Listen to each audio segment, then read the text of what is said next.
کرام اور ہر مقصد ساتھیوں، السلام علیکم۔ آج مجھے جس موضوع پر لب کشائی کرنے کا موقع ملا ہے اس کا عنوان ہے اقبال کا نوجوان۔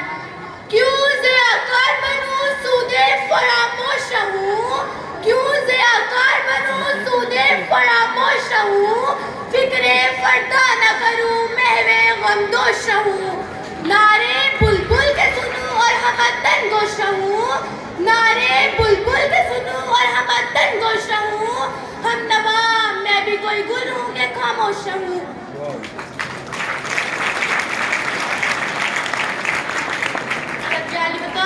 دنیا کی مقدس قوم شبنم کی قطروں کی مانی زمین پر بکھری ہوئی ہے اور پاؤں کے تلے رولی جا رہی ہے۔ ایک جانب مسلمان فقیر اور حقیر کی صورت میں تحرے گردش ہے اور دوسری جانب امت مسلمہ کو شطرنج کی بے ترتیب بہروں کی طرح مار دی جا رہی ہے۔ ایک طرف اللہ اکبر کا نعرہ لگانے والوں کو زندان میں ڈالا جا رہا ہے اور دوسری جانب لا الہ الا اللہ کی صدا بلند کرنے والے پر اس کو سود کی کھال میں لپٹ کر نظر آتش کیا جا رہا ہے۔ مگر سجاد بکار جو عزم زمین میں گرفتار ہے، جو پختہ ارادہ میں گرفتار ہے، تو کامیابیاں بھی اس کے پاؤں کا رستہ روکنے میں ناکام رہتی ہے۔ اولول عزم دانش مند گت کرنے پہ آتے ہیں، اولول عزم دانش مند گت کرنے پہ آتے ہیں، سمندر چیرتے ہیں اور اس سے دریا بہاتے ہیں۔ سجاد بکار آپ اس بات سے بخوبی واقف ہیں کہ اقبال کی شاعری کا موضوع اسلام کا مجاہد، ملت اسلامیہ کا پاسبان، مرد مومن ایک نوجوان مسلمان ہے۔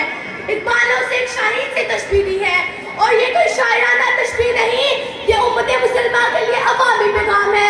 اقبال کا آئیڈیل پرندہ شاہین ہے جس کے اندر تیز نگاہی، سخت گوشی، بلند پروازی اور ایسے اوصاف ہیں جو اقبال امت مسلمہ کے ہر شاہین میں دیکھنا چاہتے ہیں، اور انہی اوصاف کو پیدا کرنے کی خاطر اقبال کو یوں کہنا پڑتا ہے: جھپٹنا پلٹنا پلٹ کر جھپٹنا، جھپٹنا پلٹنا پلٹ کر جھپٹنا، لہو گرم رکھنے کا ہے یہی بہانہ۔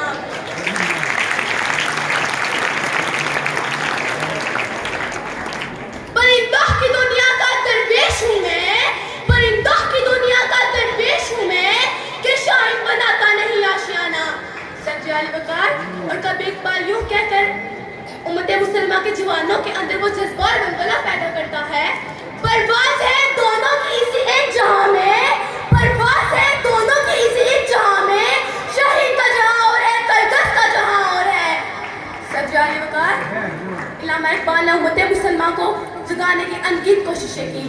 اقبال کی شاعری کا موضوع اسلام کا مجاہد، ملت اسلامیہ کا پاسبان، مرد مومن ایک نوجوان مسلمان